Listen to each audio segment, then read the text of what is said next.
하나님 말씀은 사도행전 1장 15절에서 26절까지의 말씀입니다.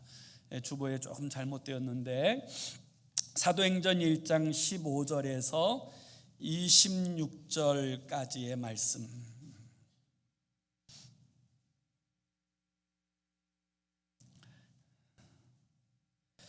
15절에서 26절까지 함께 읽습니다. 시작. 모인 무리의 수가 약 120명이나 되더라. 그때에 베드로가 그 형제들 가운데 일어서서 이르되, 형제들아, 성령이 다윗의 입을 통하여 예수 잡는 자들의 길잡이가 된 유다를 가리켜 미리 말씀하신 성경이 응하였으니 마땅하도다. 이 사람은 본래 우리 수 가운데 참여하여 이 직무의 한 부분을 맡았던 자라. 이 사람이 불의의 삭스로 밭을 사고 후에 몸이 곤두박질하여 배가 터져 창자가 다 흘러나온지라. 이 일이 예루살렘에 사는 모든 사람에게 알리어져 그들의 말로는 그 밭을 아겔다마라 하니 이는 피밭이라는 뜻이라. 시편에 기록하였으되 그의 거처를 황폐하게 하시며 거기 거하는 자가 없게 하소서 하였고, 또 일렀으되 그의 직분을 타인이 취하게 하소서 하였더라. 이러함으로 요한의 세례로부터 우리 가운데서 올려져 가신 날까지 주 예수께서 우리 가운데 출입하실 때에 항상 우리와 함께 다니던 사람 중에 하나를 세워 우리와 더불어 예수께서 부활하심을 증언할 자가 되게 하여야 하리라 하거늘, 그들이 두 사람을 세우니 하나는 바사바라고도 하고 별명은 유수도라고 하는 요셉이요, 하나는 matti아라. 그들이 기도하여 이르되, 무사람의 마음을 아시는 주여, 이 두 사람 중에 누가 주님께 택하신 바 되어 봉사와 및 사도의 직무를 대신할 자인지를 보이시옵소서. 유다는 이 직무를 버리고 제 곳으로 갔나이다 하고 제비 뽑아 matti아를 얻으니 그가 11 사도의 수에 들어가니라. 아멘. 오늘은 제자행전 13번째 시간이자 제자행전 마지막 이제 시간으로서 사도의 수에 들어간 matti아에 관해서 함께 주의 말씀을 묵상하려고 합니다. 우리는 지난 주일에 예수 그리스도께서 부활하시고 승천하신 후에 하나님의 성령을 사모하여 기다렸던 사람들이 행하였던 세 가지 일에 대하여서 묵상했습니다. 그 첫 번째는 주님의 말씀에 순종하는 것이었습니다. 예루살렘을 떠나지 말고 아버지께서 너희에게 약속하신 바 성령을 기다리라 하신 이 주님의 말씀을 붙들고 주님을 사랑하는 자들이 순종함에서부터 이 하나님의 성령의 역사는 시작되었다, 이렇게 이야기할 수 있게 되는 거지요. 그리고 두 번째는 그들은 더불어 마음을 같이 하였다는 것입니다. 염려 근심 다 내려놓고 네 탓 내 탓 따지고 싸우지 않고 오로지 한 마음을 가지고 성령의 충만함을 사모하면서 그들이 한 마음이 되었다라는 것이고요. 그리고 세 번째는 오로지 기도하기에 힘썼다라는 것이었지요. 그들은 회의하지 않고 세미나하지 않았습니다. 앞으로 어떻게 행할 것인가에 대한 대책을 세운 것이 아니라 온 마음을 모아서 합심하여 기도하였습니다. 그들이 합심하여 기도하게 되었을 때 하나님께서 하나님의 뜻을 그들 가운데 나타내셨습니다. 우리가 하나님 앞에 마음을 다하여 간절히 기도하게 되면 하나님께서는 하나님의 그 크고 아름다우신 뜻을 우리에게 알게 하여 주십니다. 그래서 예레미야서 33장 3절에 보면 너는 내게 부르짖으라 내가 내게 응답하리니 내가 알지 못하는 크고 은밀한 일을 내가 내게 보이리라, 이렇게 말씀하여 주신 것입니다. 우리가 하나님 앞에 기도할 때 하나님의 크고 은밀한 하나님의 계획하심을 보게 되고 알게 되어지는 줄로 믿습니다. 그래서 이 오순절 오기 전에 이 120명의 사람들이 마가 요한의 다락방에 모여서 간절히 기도하고 있을 때 성령의 충만함이 오기 전에 먼저 그들 가운데 하나님의 뜻이 분명하게 드러나게 되었습니다. 하나님의 뜻이 베드로에게 감동하게 되어지자 베드로는 그 자리에서 일어나서 하나님께서 기도 중에 자신에게 말씀하신 하나님의 뜻을 진술하게 되어집니다. 그것이 바로 오늘 본문이 시작되어지는 15절부터 이야기예요. 15절에 보면 그때의 베드로가 그 형제들 가운데 일어서서 이르되, 16절에 형제들아, 성령이 다윗의 입을 통하여 예수 잡는 자들의 길잡이가 된 유다를 가리켜 미리 말씀하신 성경이 응하였으니 마땅하도다. 이러면서 이 제자들이 입술에도 올리기 싫은 가룟 유다의 이야기가 등장하게 됩니다. 그리고 나서 이 사도 베드로에게 하나님의 성령께서 시편의 말씀을 통하여 감동하시면서 이 말씀을 통하여 하나님의 뜻이 어떻게 성취되어지는지를 이 사도 바울이 증언하게 되어집니다. 그래서 20절에 보면 시편에 기록하였으되 그의 거처를 황폐하게 하시며 거기 거하는 자가 없게 하소서 하였고, 또 일렀으되 그의 직분을 타인이 취하게 하소서 하였도다. 그렇게 말씀하고 있습니다. 그 시편의 기록대로 이 가룟 유다에게 예언되어진 하나님의 말씀이 응하였으니 그 직분을 타인이 취함이 마땅하다라는 그런 감동이었습니다. 자, 여기서 우리는 한 가지 생각해 봐야 될 것은, 왜 예수님의 제자가, 그 주님의 부름받은 사도가 11명이면 안 되고 12명이어야 되느냐는 거예요. 이 결혼되어진 한 사람을 왜 꼭 채워줘야 하느냐는 거예요. 성경은 이 12이라고 하는 이 숫자의 의미에 대하여 이것이 바로 하나님의 백성들 전체를 상징하는 의미일 뿐만 아니라 완전한 수로 기록되어져 있는 것들을 우리는 발견할 수 있습니다. 그래서 여러분, 이스라엘이 12지파가 된 것이 우연이 아니고 예수님께서 12명의 제자를 세우신 것이 우연이 아니라 다 하나님의 뜻을 이루기 위한 방편인 것을 말씀하고 있는 것이지요. 마태복음 19장 28절에 보면 주님께서 이렇게 말씀하세요. 예수께서 이르시되 내가 진실로 너희에게 이르노니 세상이 새롭게 되어 인자가 자기 영광의 보좌에 앉을 때에 나를 따르는 너희도 12 보좌에 앉아 12지파를 심판하리라. 이렇게 말씀하세요. 주님께서 왕권을 가지시고 세상을 심판하실 때 이 12 보좌에 앉은 12 사도가 함께 세상을 심판하게 될 것을 말씀하시는 내용이에요. 요한계시록 4장 4절에 보면 천국의 아름다운 하늘교회를 보여줄 때 이 하늘교회에는 24장로들이 하나님을 모시고 섬기는 이야기가 등장합니다.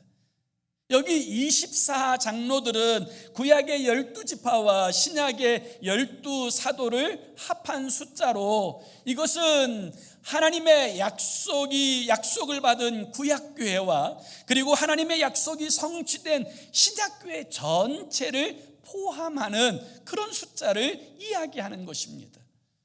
그래서 여러분, 이 12이라고 하는 숫자는 그냥 주어진 숫자가 아니에요. 요한계시록 21장 14절에도 보면 천국에 관한 부분들을 보여주실 때 이렇게 말씀하세요. 그 성의 성곽에는 12 기초석이 있고 그 위에는 어린 양의 12사도의 12 이름이 있더라. 이렇게 말씀하고 있어요. 이 천국의 기초가 이 12사도의 기초석 위에 천국이 세워져 있고 그 위에 12사도의 이름이 있더라, 이렇게 천국을 묘사하고 있어요. 그런데 가룟 유다가 빠졌으니 당연히 그 수를 채우는 것이 합당하지 않겠습니까? 그래서 그들이 120명의 사람들이 마가 요한의 다락방에 모여 간절히 기도하였을 때 하나님의 성령께서 먼저 사도 베드로를 감동하셨어요. 그리고 뭘 하게 하십니까? 너희들이 해결할 것이 있다. 부족한 것을 채워라. 그의 말씀을 성취하여라. 그것이 먼저 주어진 미션이었던 거예요. 그래서 사도들이 이 주님의 말씀을 받고 주의 약속을 붙들고 이제 새로운 마지막 사도 한 사람을 세우기 위한 이제 작전에 돌입한 내용이 오늘 우리가 읽은 이 본문의 말씀의 내용인 것이지요. 그러면 누구를 주님의 제자로 세울 것인가? 오늘 본문에 보면 그 11사도에 이어서 12번째 사도가 되어질 진정한 주님의 제자의 자격을 세 가지로 이야기하고 있어요. 그 첫 번째는 변함없이 주님과 함께한 사람이어야 한다는 거예요. 변함없이. 오늘 본문 21절과 22절 우리 한번 같이 읽어봅니다. 21절 22절 시작. 이러함으로 요한의 세례로부터 우리 가운데서 올려져 가신 날까지 주 예수께서 우리 가운데 출입하실 때에 항상 우리와 함께 다니던 사람 중에 하나를 세워 우리와 더불어 예수께서 부활하심을 증언할 사람이 되게 하여야 하리라 하거늘, 이렇게 말씀하세요. 그래서 이 주님의 제자로 또 12사도 가운데 포함되어질 이 제자의 자격이 뭐냐? 언제나 항상 주님과 함께 하였던 사람. 사실 그것은 결코 쉬운 일이 아니에요. 예수님의 12제자는 이 제자라고 하는 타이틀도 있고 늘 주님 앞에서 이 함께하는 영광이 있지만 그 타이틀도 가지고 있지 않고 그 영광도 없는 가운데서 끝까지 주님과 동행한 사람. 언제부터요? 세례 요한의 그 세례 때에서부터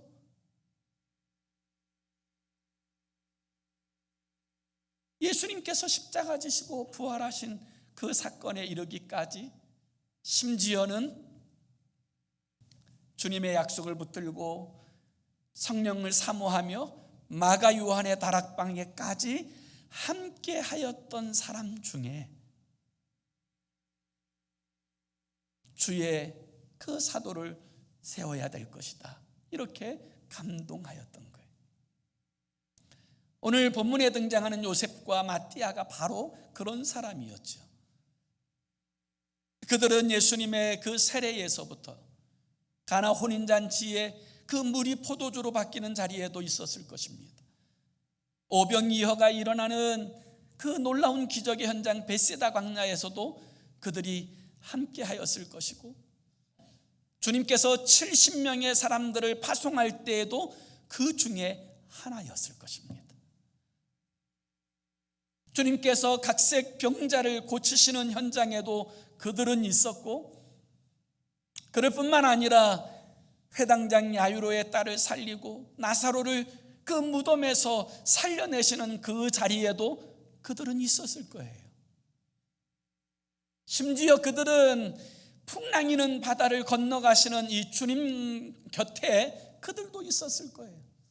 저는 오늘 이 마띠아에 관한 말씀들을 묵상하고 준비하면서 제 마음에 가장 크게 감동되었던 한 구절이 있어요.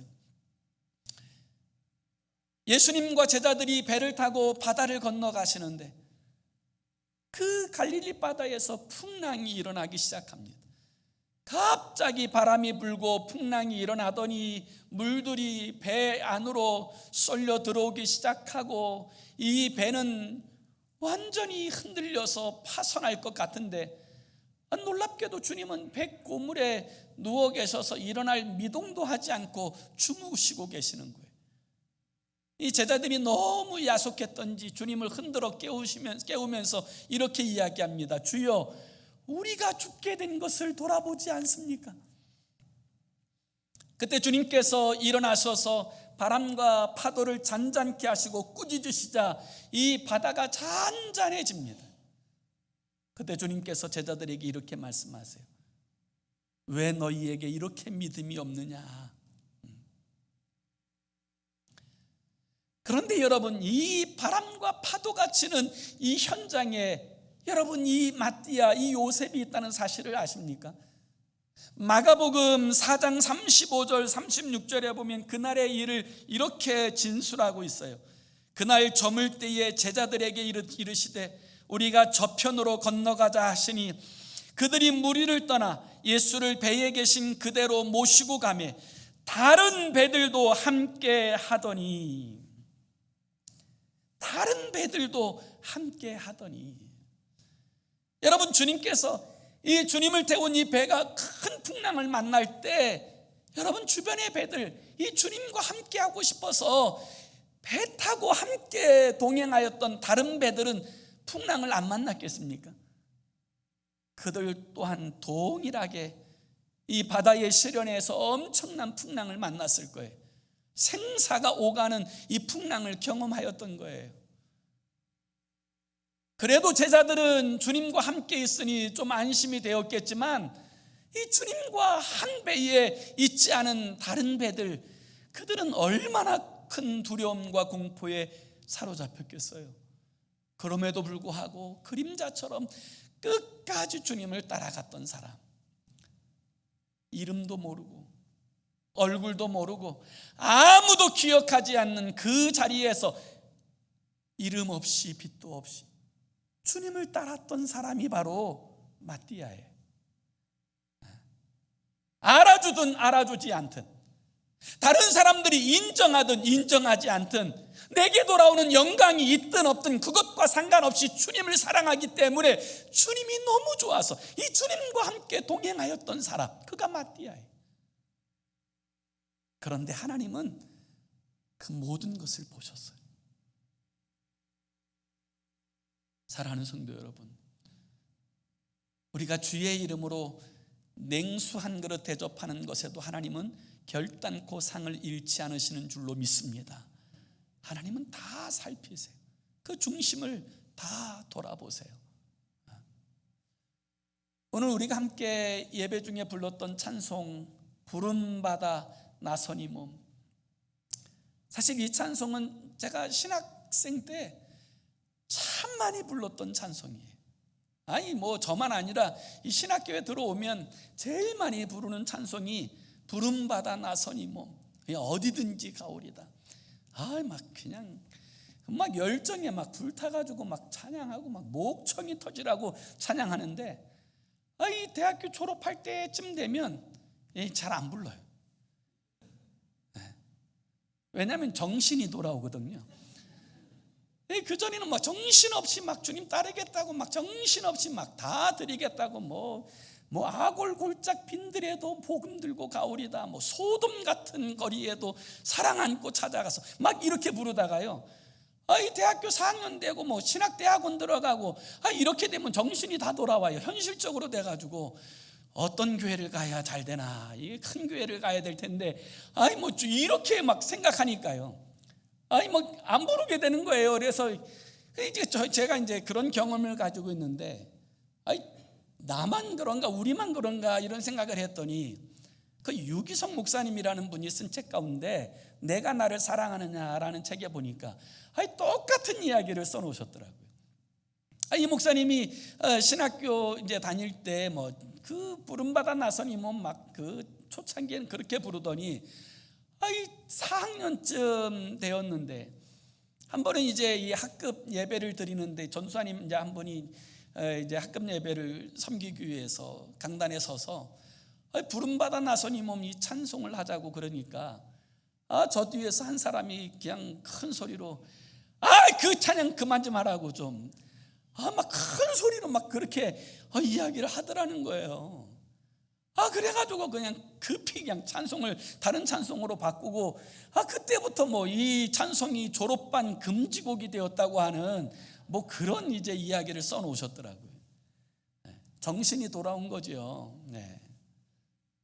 여러분, 우리가 주님을 섬긴다고 하면서도 이게 참 주님을 섬기는 일에 있어서 막 보람이 되고 사람들이 좀 인정해주고 뭔가 성과가 있고 소득이 있고 그러면 뭐 섬기는데 뭐 어려움 없이 또 막 활기차고 재미있는데, 문제는 인정해주지 않고 알아주지 않고 나 혼자 고달프고 힘들 때, 그때에도 여전히 주님과 동행하고 그때에도 여전히 그 일이 내 기쁨이 되어질 수 있느냐는 거예요. 마띠아는 이름 없이 빛도 없이 진짜 주님의 그림자처럼, 여러분, 사도행전 이 본문이 기록될 때까지 마띠아를 아는 사람이 누가 있어요? 한 사람도 없습니다. 한 번도 기록된 적이 없어요.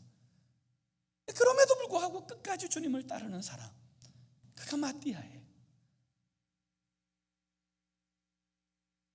부름받아 나선 이 몸, 이 찬송을 지으신 분이 감리교 목사님이신데 이호운 목사님이라는 분이세요.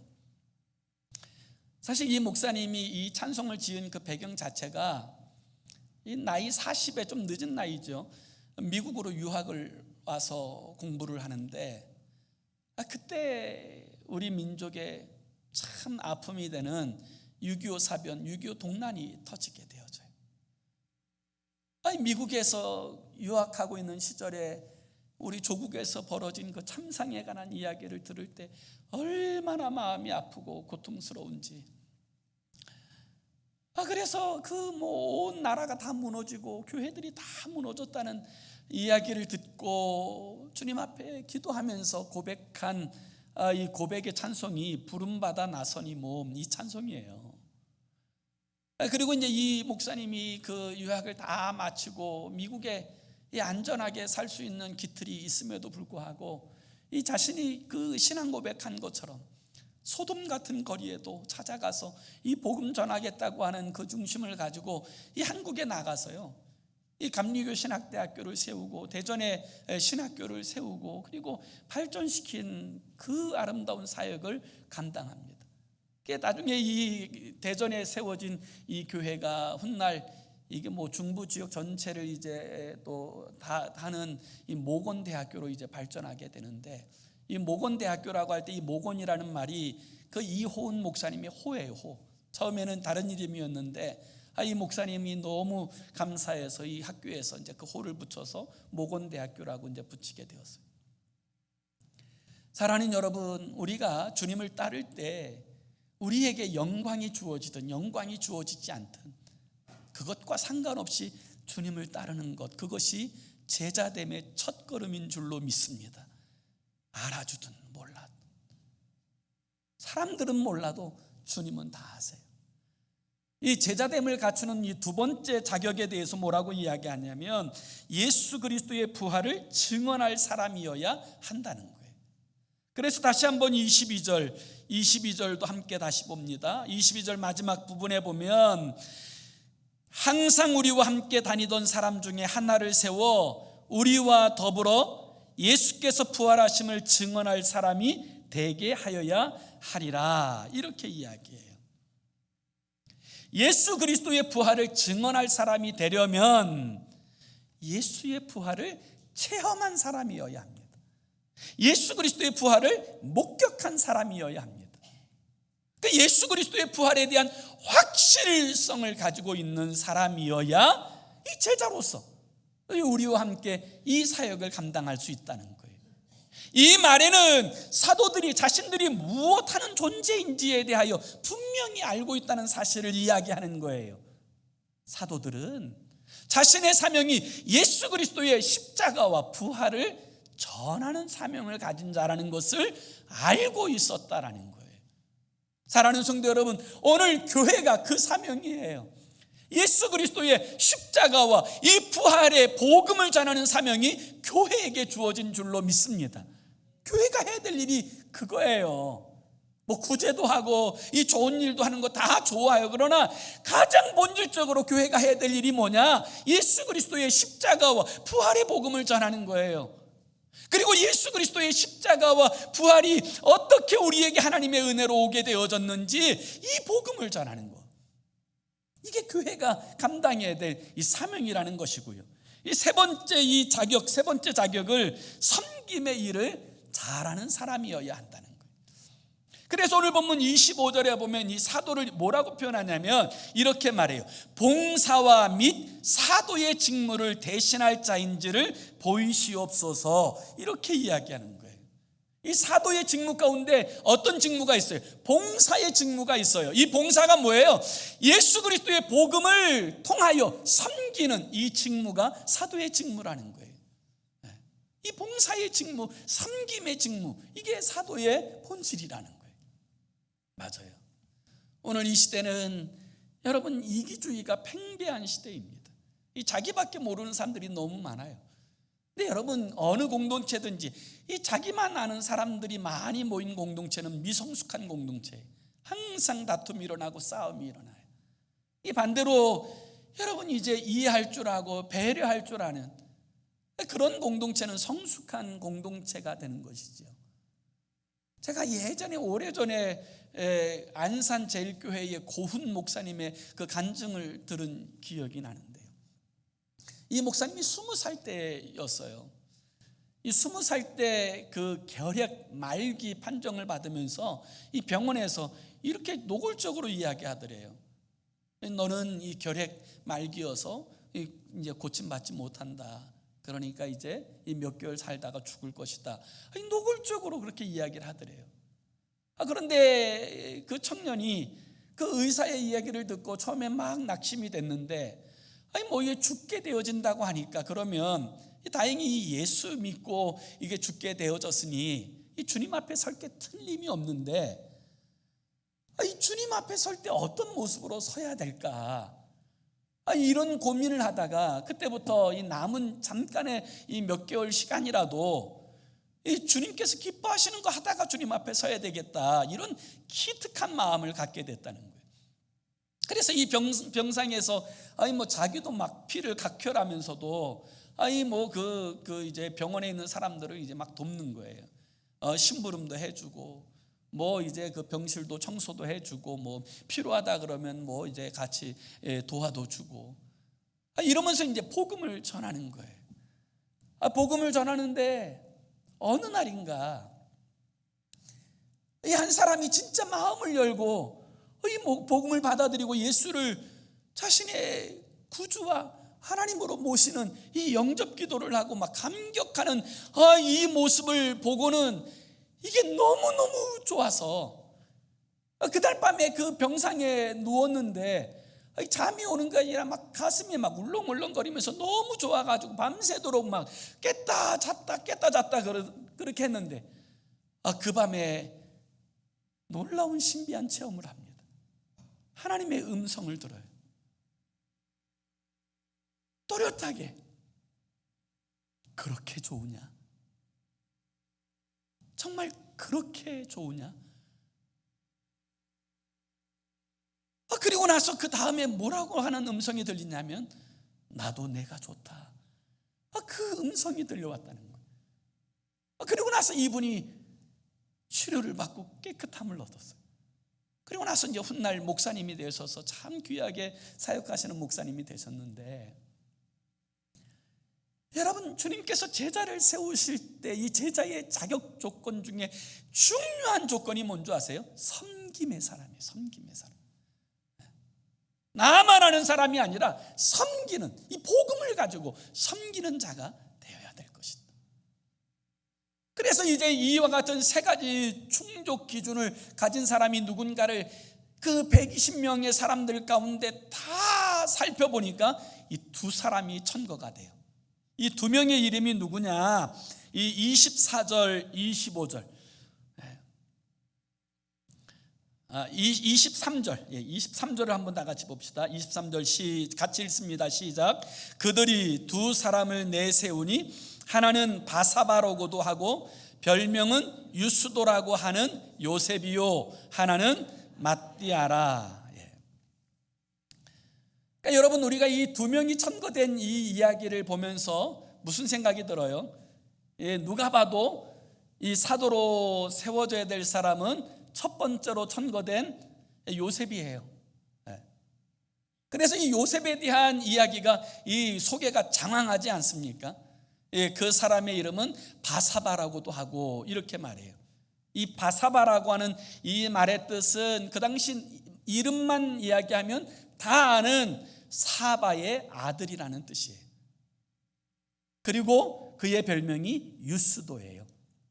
유스도라고 하는 이 말은 정의롭다, 올바르다, 이런 뜻이에요. 그러니까 아마 이 초대교회의 사람들이 그 사람에게 어떤 역할을 맡겼을 때 그들이 요셉이 그 역할을 아주 공명정대하게 제대로 해놓는 그런 사람이었던 것 같아요. 그러니까 사람들이 그 사람의 별명으로 유스도, 저 사람은 정직하고 정확해, 올바라, 이렇게 별명을 붙여준 거예요. 그래서 이 사도들이 천거할 때 누구를 먼저 천거합니까? 이 요셉을 먼저 천거하는 거예요. 그러니까 이 사도의 수에 누가 봐도 들어가야 될 사람이 누구예요? 요셉이에요, 요셉. 그리고 두 번째로 천거된 사람이 등장하는데 이 사람이 누구예요? 마띠아예요. 근데 이 마띠아에 대해서는 아무런 소개가 없어요. 뭐 누구 아들인지, 어떤 별명을 가지고 있는지, 어떤 일을 했는지 아무런 수식어가 등장하지 않고 딱 하나 등장해요. 그의 이름은 마띠아라. 그러니까 사람들한테 뭐 그렇게 알려진 사람도 아니에요. 뭐 주님을 맡긴, 뭐 열심히 쫓아가긴 했는데 뭐 그렇다고 해서 뭐 굳이 뭐 꼭 사도의 수에 합한 사람일까? 이렇게 생각하는 그 사람이 저런 마띠아라고 생각을 해요. 그런데 참 훌륭한 것은요, 이렇게 사람의 편견을 가지고 일꾼을 세우지 않고 그들은 하나님 앞에 기도하였어요. 뭐라고 기도했어요? 24절과 25절에 보면 이렇게 기도해요. 그들이 기도하여 이르되 뭇사람의 마음을 아시는 주여, 이 두 사람 중에 누가 주님께 택하신 바 되어 봉사와 및 사도의 직무를 대신할진지를 보이시옵소서. 유다는 이 직무를 버리고 제 곳으로 갔나이다 하고. 여러분, 누가 됐어요? 마띠아가 됐어요. 그래서 여러분, 이 사람의 생각과 하나님의 뜻이 달라요. 잠언서 16장 33절에 보면 제비는 사람이 뽑지만 이 모든 일을 작정하기에는 여호와께서 작정하시고 인도하시는 거예요. 우리는 이 사실을 반드시 기억할 필요가 있어요. 그래서 이 두 사람 중에서 제비를 뽑으니까 세상에 마띠아가 나온 거예요. 어떤 분들은 이 본문을 가지고 이렇게 말씀하시는 분들이 있어요. 목사님, 그러면 우리도 교회에서 일꾼 뽑을 때 제비 뽑기로 뽑읍시다, 이렇게 말씀하시는 분들이 계세요. 그런데 여러분, 이 제비 뽑기에 관한 이야기는 오늘 본문 외에 이 신약 성경에 한 번도 다시 등장하지 않습니다. 왜 그러냐면 이제는 우리에게 완전한 하나님의 말씀이 주어져 있어요. 그리고 그 말씀의 근거에서 일꾼을 세우고 그 일꾼에게 안수하는 역할이 우리에게 필요한 것이에요. 이제는 더 이상 제비 뽑기가 필요하지 않아요. 저는 오늘 이 본문의 말씀을 준비하면서 한 가지 더 생각해 보려고 합니다. 그러면 오늘 이 시대 교회는 무엇인가? 이 부분을 한번 고민해야 된다고 생각해요. 교회가 뭘까요?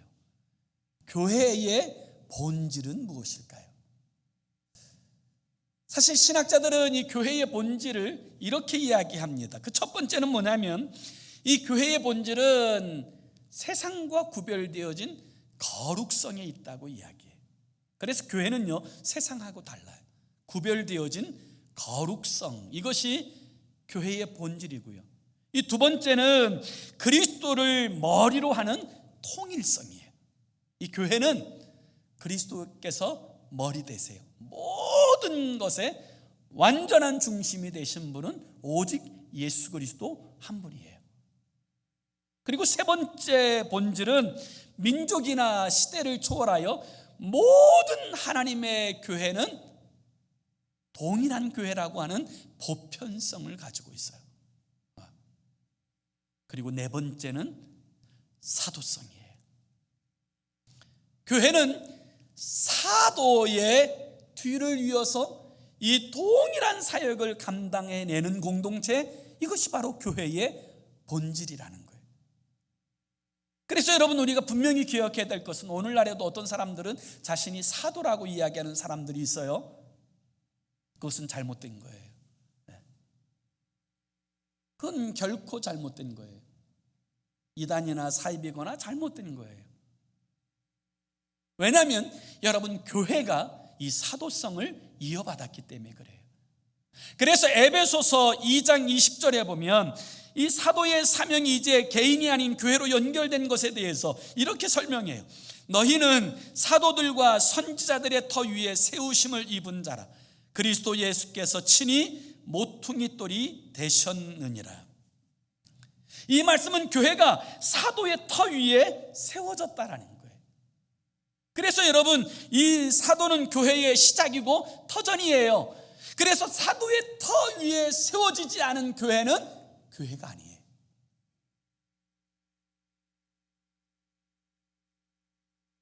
한스킹이라고 하는 이 신학자는 이 부분에 대해서, 교회론이라는 책에 보면 이 부분에 대해서 이렇게 설명해요.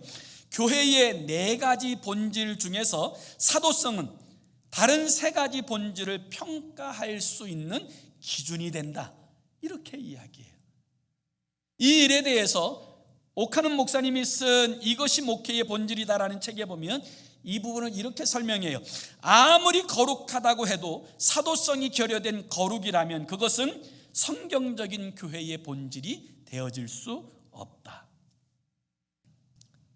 자, 우리는 지금 지난 13번의 시간을 통해서 예수 그리스도의 사도, 제자된 사람들에 관한 말씀을 함께 묵상했습니다.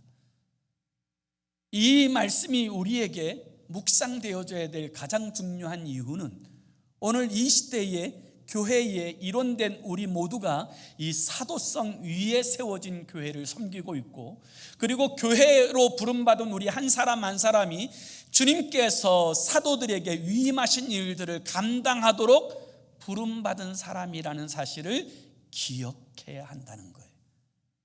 너희는 가서 모든 족속으로 제자를 삼아 아버지와 아들과 성령의 이름으로 세례를 주고 내가 너희에게 분부한 모든 것을 가르쳐 지키게 하라 하신 사도에게 말씀하신 그 말씀이 오늘 우리 교회를 통하여, 오늘 교회되어진 우리를 통하여 이 시대에 이루어내야 될 사명이 우리에게 주어진 줄로 믿습니다. 그게 우리가 감당해야 될 사명이에요. 어제 한국의 서울에 있는 상암 월드컵 경기장에서 빌리 그레함 전도 집회 50주년 기념 집회가 열렸어요. 저는 비록 그곳에 가지는 않았지만 영상으로 이제 빌리 그레함 전도 집회 50주년 기념 집회를 그 영상으로 함께 참여를 하게 되었는데요. 지금으로부터 50년 전에 1973년에 빌리 그레함 목사님이 한국에 와서 이 전도 집회를 하게 되었을 때 닷새 동안 약 430만 명이 모였어요. 그건 역사상 그런 일이 있는 적이 거의 없죠. 이 430만 명이 모인 자리에서 새롭게 예수를 그리스도로 자신의 주님으로 영접하겠다고 고백한 사람이 7,200명이었고요. 그리고 그때로부터 이제 74 엑스플로어에서부터 시작해서 복음화 운동이 대한민국 전체에 큰 영향을 미쳤어요. 저는 그때 초등학생이었는데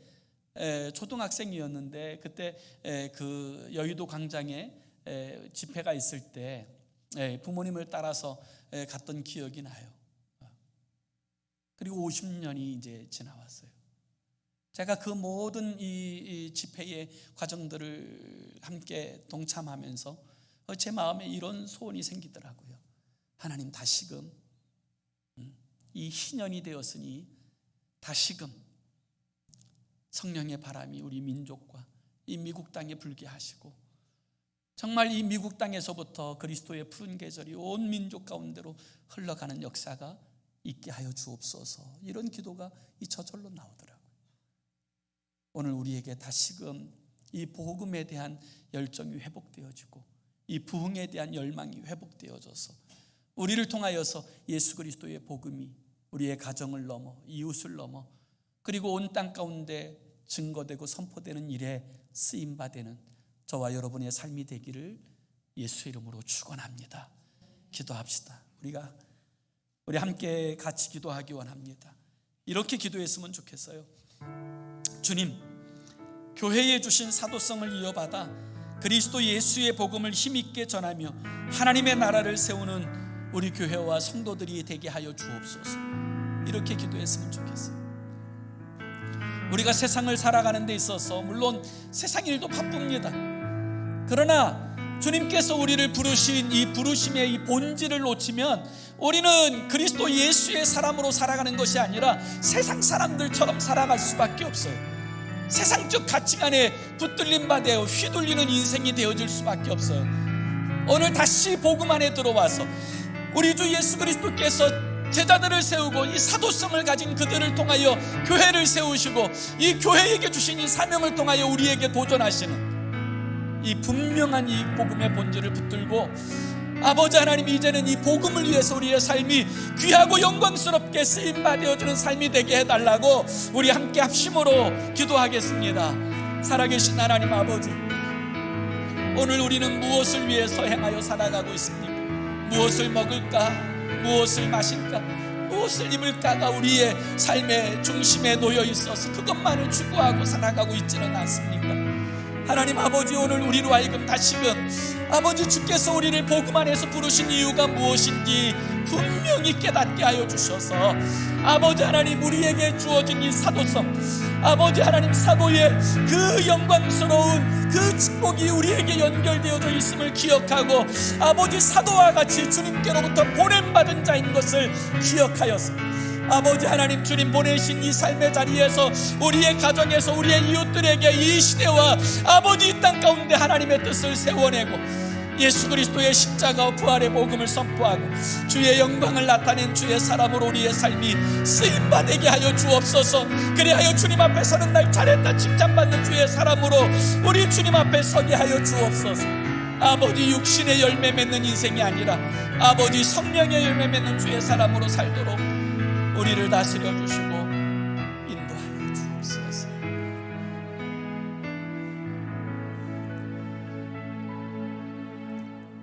살아계신 하나님, 주 하나님께서 사도의 터 위에 주의 교회를 세우셨고 우리로 하여금 그 교회가 아버지 교회의 일원으로 또 지체로 그리고 교회로 부르신 것을 진심으로 감사합니다. 우리에게 주어진 이 거룩한 영적 권위를 가지고 아버지, 우리로 하여금 이 세상 가운데 주님 보내신 그 삶의 자리에서 하나님의 뜻을 세워내고 주님의 나라를 세워내고 하나님의 영광을 드러내는 주의 사람으로 우리의 삶이 쓰임받게 하여 주옵소서. 아버지, 잠시 후에 없어질 썩어질 육체의 열매를 맺는 데에만 우리의 삶이 허비되지 않게 하시고 정말 하나님의 성령의 열매를 맺고 주의 뜻을 이루어가는 일에 우리의 삶이 쓰임받도록 하나님 역사해 주옵소서. 아버지, 우리 라스베가스 필그림 교회가 그 아름다운 사역을 위한 새로운 도전을 위하여 아버지 하나님, 이제 9월 달부터 제자 훈련을 시작하려고 합니다. 주께서 은혜 베풀어 주셔서 모든 성도들을 성령으로 감동해 주셔서 자원하게 하시고 삶을 헌신하기로 결심하며 아버지 그 거룩한 훈련 가운데로 나아가도록 감동하여 주시고 인도하여 주시옵소서. 예수 그리스도의 이름으로 간절히 기도 올리옵나이다. 아멘.